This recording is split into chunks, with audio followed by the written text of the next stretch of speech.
सोनाक्षी और निधि की आपस में बिल्कुल भी नहीं बनती थी, क्योंकि जहां सोनाक्षी बहुत ही अमीर घर से विदा होकर अपने ससुराल आई थी, वहीं निधि गरीब घर से थी। लेकिन उनकी सास शांति दोनों को बराबर का प्यार किया करती थी। ऐसे ही एक दिन शांति ने उन दोनों को अपने पास बुलाया और कहा, तुम दोनों बहुओं को पता है ना कि कुछ दिनों में छठ मैया का त्योहार आने वाला है, तो उसकी सारी तैयारी अच्छे से कर लेना। माँ जी, आप बिल्कुल भी परेशान मत होइए, मैंने सारा राशन जमा कर लिया है और पूजा का सामान भी मंगवा लिया है और पकवान बनाने की भी सारी तैयारी कर ली है। अब क्या करें, मेरी देवरानी को तो ये सब बनाना नहीं आता, तो मुझे ये सब करना पड़ा।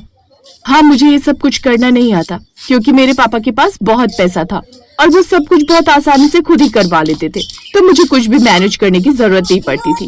वो क्या है ना, हम तुम्हारी तरह गरीब नहीं है। रहने दो सोनाक्षी, पैसा जितना भी हो लेकिन समझदारी तो नहीं खरीद सकता ना।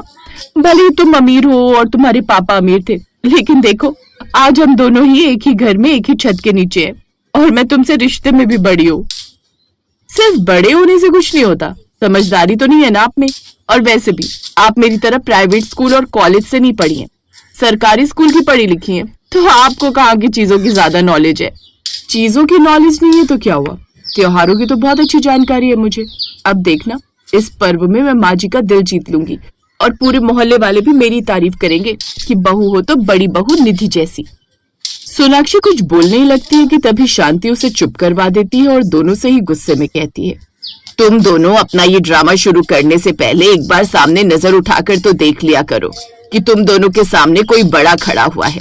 हर छोटी छोटी बात पर आपस में एक दूसरे की टांग खींचने लगती हो। थोड़ी तो शर्म कर लिया करो। ना ही तुम्हारे अमीर माँ बाप ने तुम्हें शर्म सिखाई है और ना ही तुम्हारी गरीब माँ ने। शांति की बात सुनकर दोनों बहुएं चुपचाप नजर झुकाकर खड़ी हो जाती हैं और शांति दोनों के ही हाथ में 2-2 हजार रुपए देते हुए कहती है, ये लो बहुओं, एक अच्छी और समझदार बहू वही होती है जो सस्ते से सस्ते में गुजारा करना सीखे। ये 2,000 रुपए हैं, इससे छठी मैया का सामान खरीद लेना। निधि उन पैसों को देखकर जहाँ खुश हो जाती है तो वहीं सोनाक्षी का मुंह बन जाता है। माँ जी, आप चिंता मत कीजिए, मैंने बाजार में एक अच्छी साड़ी देखी थी और वो बस 1100 रुपए की थी।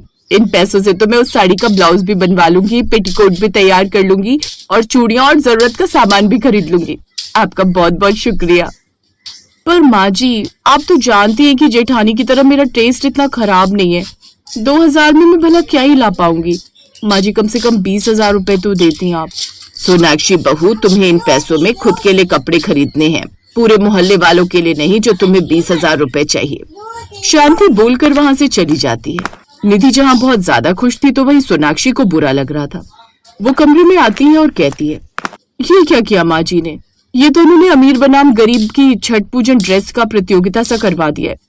अरे जेठानी जी तो वैसे भी गरीब घर से हैं, उन्हें तो माँ जी 100 रुपए भी देती तो वो उसमें भी ब्राइडल मेकअप करके तैयार हो जाती, लेकिन मैं 2,000 में क्या लूंगी। सोनाक्षी ने कुछ देर सोचा और उसके बाद खुद से कहा, अगर मैं इन पैसों में अपने कुछ पैसे मिला दूं तब तो मैं अपने लिए अच्छे कपड़े खरीद सकती हूँ और अपनी जेठानी से जीत भी सकती हूँ। लेकिन फिर सोनाक्षी ने खुद से ही निर्णय लिया, नहीं सोनाक्षी, तू ऐसा करके इस चुनौती को जीत तो जाएगी लेकिन अपने आप से हार जाएगी। तुझे अब सच में 2,000 में ही अपने लिए बढ़िया से बढ़िया ड्रेस खरीदनी होगी। जहाँ एक तरफ निधि मार्केट जाती है और अपने लिए 1100 की ड्रेस ले आती है तो वहीं इस ड्रेस का ब्लाउज भी 300-400 रुपए में सिलने के लिए डाल देती है और सोफे पर बैठी हुई अपनी सास और देवरानी को दिखाते हुए कहती है, ये देखिए माँ जी, ये देखो सोनाक्षी, इसे कहते हैं शॉपिंग और बचत करने वाली बहू। मैंने 2,000 में क्या क्या खरीद लिया। सोनाक्षी ने चिढ़ते हुए जवाब दिया, अच्छा हुआ माँ जी आपने 3,000 रुपए नहीं दिए, वरना जेठानी जी तो नोएडा के अंदर 1,000 गज का प्लॉट खरीद कर ले आती इतने रुपयों में। मुझे कड़वी बातें सुनाने से अच्छा है अमीर देवरानी जी कि अब आप भी सोचिए कि आप इन 2,000 में क्या लाने वाली हैं। हाँ बहू, सोनाक्षी तूने भी अपने लिए कुछ सोचा है या नहीं? छठ के त्योहार में तू क्या पहनने वाली है? तुम दोनों बहुएं तो अभी छठ नहीं रखती हो, सिर्फ मैं ये व्रत रखती हूँ, लेकिन मैं चाहती हूँ कि आस पड़ोस वाले नाते रिश्तेदार जब तुम दोनों को देखे तो तुम्हारी तारीफ करते हुए ना थके। मैंने अभी तो कुछ नहीं सोचा है, लेकिन आप चिंता मत कीजिए, मैं जल्दी कोई फैसला लेकर कुछ अच्छा सा खरीद लूंगी छठ त्योहार में पहनने के लिए। आप इतनी चिंता मत कीजिए, मैं आपकी इज्जत खराब नहीं होने दूंगी। अच्छा है बहू, मुझे तुम दोनों से यही उम्मीद है कि भले ही तुम दोनों के पैसों में बहुत फर्क हो, तुम दोनों के स्टेटस में बहुत फर्क हो, लेकिन तुम दोनों ही समझदार हो कि घर को भली भांति चला सकती हो। ऐसे ही अब शांति छठ का व्रत रखती है और उसकी दोनों बहुएं उसका और घर का अच्छे से ख्याल रखती हैं। 3 दिन के अंदर शांति को बहुत ज्यादा कमजोरी हो जाती है, लेकिन फिर भी उसके अंदर एक जोश भरा हुआ था, क्योंकि वो सच्चे दिल से हमेशा छठ मैया का व्रत रखा करती थी। ऐसे ही अब त्योहार का दिन आता है जहाँ पर निधि अपनी सुंदर सी साड़ी पहनकर आती है, तो उसकी पड़ोसन कहती है, अरे शांति, तेरी निधि बहू तो बहुत ज्यादा सुंदर लग रही है। ये तो वही साड़ी है ना जो उस बड़ी सी दुकान में 1100 की मिल रही थी। बहुत सुंदर लग रही है तुझ पर। धन्यवाद आंटी, मुझे बहुत खुशी है कि आपको ये साड़ी पसंद आई। थोड़ी देर में मेरी देवरानी भी आ रही है। पता नहीं उन्होंने क्या खरीदा है, क्योंकि ना ही मैंने उन्हें बाहर शॉपिंग करते जाते देखा और ना ही कोई सामान बाहर से ऑनलाइन घर में मंगाते। हाँ शांति, तेरी छोटी बहू नजर नहीं आ रही, वो तो बहुत अमीर है। उसने तो जरूर कुछ महंगा ही लिया होगा पहनने के लिए। नहीं आंटी जी, मेरी माँ जी ने हम दोनों को एक काम दिया था कि 2000 में हमें खुद को सजाना है और हम अच्छी लगनी चाहिए। देखते हैं अब मेरी अमीर देवरानी इस बात पर कैसे खरी उतरती है। तभी सोनाक्षी एक बैंगनी कलर का लहंगा पहनकर आती है, जो कि बहुत भरा हुआ था और बहुत ज्यादा सुंदर लग रहा था। उसे देखकर पड़ोसन तो उसे देखती रह जाती है और निधि का भी मुंह खुला का खुला रह जाता है। हाय दैया, लगता है सोनाक्षी ने हार मानकर अपने पापा से कुछ महंगा मंगा लिया होगा, क्योंकि ये तो 2000 का नहीं हो सकता। सोनाक्षी अगर इस प्रतियोगिता में भाग नहीं ले सकती थी तो मना कर देती। इस तरह इतना महंगा लहंगा पहनकर अपने आप को हारा हुआ घोषित करने की क्या जरूरत थी। हर कोई शांति की बहू सोनाक्षी को सुनाया जा रहा था, लेकिन शांति चुप खड़ी थी और शांति ने कहा, सोनाक्षी बहू, ये तो तेरी शादी का लहंगा है ना, पर ये लाल रंग का था, अब ये बैगनी है। आपने हमें ये बोला था कि हम सुंदर लगने चाहिए और आपने 2000 का बजट दिया था। मैंने 100 रुपए में ये लहंगा बैगनी कलर का रंगवा लिया।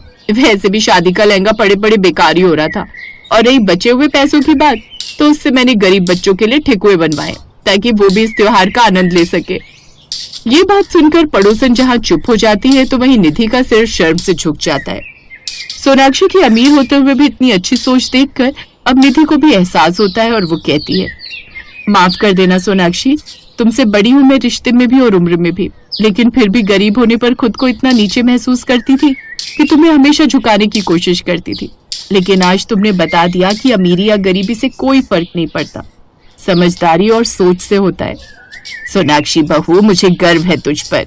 तू चाहती तो थोड़े बहुत पैसे मिलाकर इस प्रतियोगिता को जीत सकती थी, लेकिन तूने अगर कुछ जीता है तो वो है हम लोगों का दिल। सोनाक्षी भी सभी लोगों से प्यार से मिलती है और इस तरह शांति का छठ का व्रत भी पूरा होता है।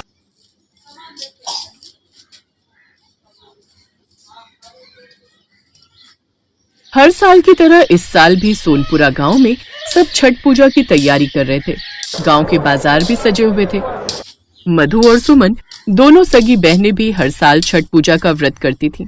वो भी छठ पूजा की तैयारी अपने अपने हिसाब से कर रही थी। बड़ी बहन मधु बहुत पैसे वाले अमीर खानदान की बहू थी, जबकि छोटी बहन सुमन का पति एक साधारण मजदूर था। सुमन को पता था कि उसका पति उमेश ज्यादा पैसे नहीं कमा पाता, इस वजह से सुमन कोई ना कोई काम करके घर खर्चे में मदद करती रहती थी।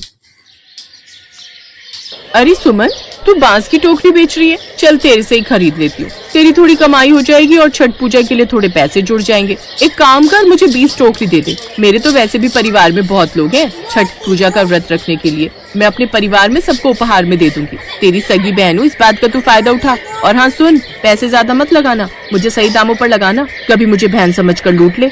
नहीं नहीं दीदी, मैं तुमसे ज्यादा क्यों लूंगी, मैं सबको एक ही दाम पर दे रही हूँ, न कम न ज्यादा। हाँ ठीक है, मेरे नौकर को पकड़ा दे। रामू, ये सारी टोकरियां मेरी कार में रख दो और बाकी का सारा सामान भी हवेली लेकर चले जाओ। मैं थोड़ी देर में घर आती हूँ। अब तक तो सासू माँ भी आ गई होंगी, बोलेंगी मैं कहाँ रह गई। ये ले सुमन, टोकरियों के पैसे गिन ले, मैंने पूरे दिए। मधु सुमन को टोकरियों के पैसे देकर वहाँ से चली जाती है। बहुत बढ़िया मजबूत टोकरी है सुमन, तुम्हारी ऐसी टोकरी पूरे गाँव में नहीं मिल रही। लगता है तुम खास जगह से खरीद कर लाई हो।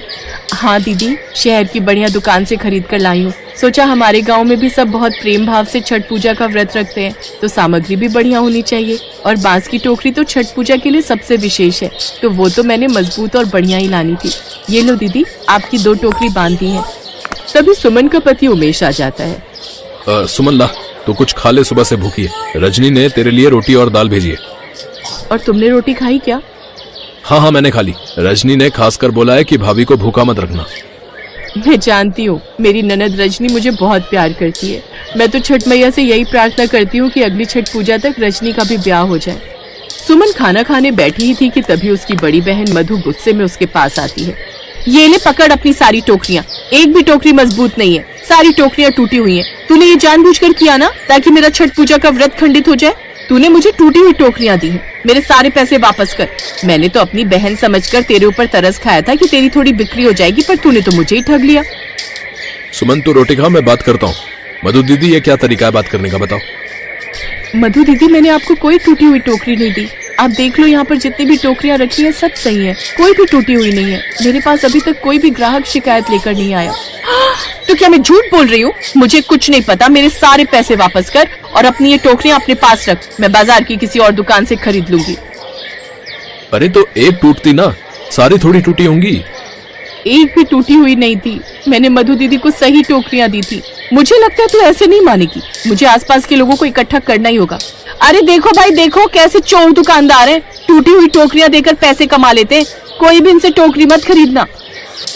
मधु दीदी आप इतना शोर क्यों मचा रही हो? ये आपके पैसे और आप ये टोकरियां यहीं छोड़ जाओ, और भगवान के लिए इतना शोर यहाँ मचाकर मेरी दुकानदारी खराब मत करो। इस दुकान के सामान पर मेरा बहुत पैसा लगा हुआ है। आपकी इन सब हरकतों से मेरे सारे ग्राहक टूट जाएंगे। हाँ हाँ ठीक है, मैं भी नहीं चाहती कि मेरी छोटी बहन की दुकानदारी खराब हो। मधु ने बहुत बदतमीजी दिखाई और अपने पैसे लेकर वहाँ से चली गई। सुमन की 20 टोकरियां टूट गई, इस वजह से उसको बहुत नुकसान हुआ, पर वो अभी तक समझ नहीं पा रही थी कि सारी टोकरियां टूट कैसे सकती हैं। उस दिन सुमन का मन बहुत खराब होता है। छठ पूजा का दिन आता है। सुमन ने टोकरियां बेचकर जो पैसे कमाए थे उनसे वो छठ पूजा का सामान खरीद लेती है। सुमन ने सच्चे भाव से छठी मैया को याद करके अपनी छठ पूजा के व्रत को प्रारंभ किया। ऐसे ही अगली शाम जब सुमन सूर्य देव को नदी किनारे अर्घ्य देने पहुंची तो उसके मायके की तरफ से माँ भी वहाँ आई हुई थी। सुमन बिटिया एक बार मधु का हालचाल पूछ लेना, उसकी तबीयत ठीक नहीं है। आज भी पूजा करके जल्दी चली गई।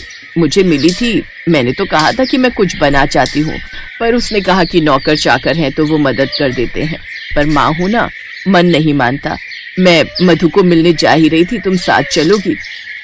मैं क्या साथ चलूँ माँ? मधु दीदी को तो आप जानती हो, मैंने आपको बताया था उन्होंने बीच में मेरे साथ कैसा बर्ताव किया। मेरा मन नहीं है। चल ठीक है, तेरी मर्जी। सुमन भाभी घर चले। सुमन की माँ थोड़ा सा आगे ही बढ़ी थी कि तभी कुछ सोचकर उसने आवाज लगाई। माँ रुको, रजनी एक काम कर, तू ये सामान लेकर घर पहुँच। मैं माँ के साथ मधु दीदी के घर जा रही हूँ। तेरे भैया बच्चों को घुमाने ले गए तो उन्हें बता देना। ठीक है भाभी, आप ध्यान से जाना। सुमन का मन नहीं था, पर मधु उसकी सगी बहन थी, इसलिए ऐसे समय में वो सब कुछ भूलकर अपनी माँ के साथ मधु के घर जाती है। मधु बिस्तर पर लेटी थी, उसकी तबीयत बहुत ज्यादा खराब हो रही थी। माँ और बहन को देखकर मधु में हिम्मत आ गई। दामाद जी से कहकर हमें बुला लेती, हम आकर प्रसाद बना जाते। तूने बुलाए ही नहीं, मुझे लगा तेरी सास आ गई होगी तो वो तेरी मदद कर देंगी। माँ वो आ नहीं पाई, उनके घुटनों में बहुत दर्द था। वो जेठानी जी के साथ ही छठ पूजा का व्रत रख रही हैं। अब दूसरे गांव से आने में 2 घंटे लग जाते हैं।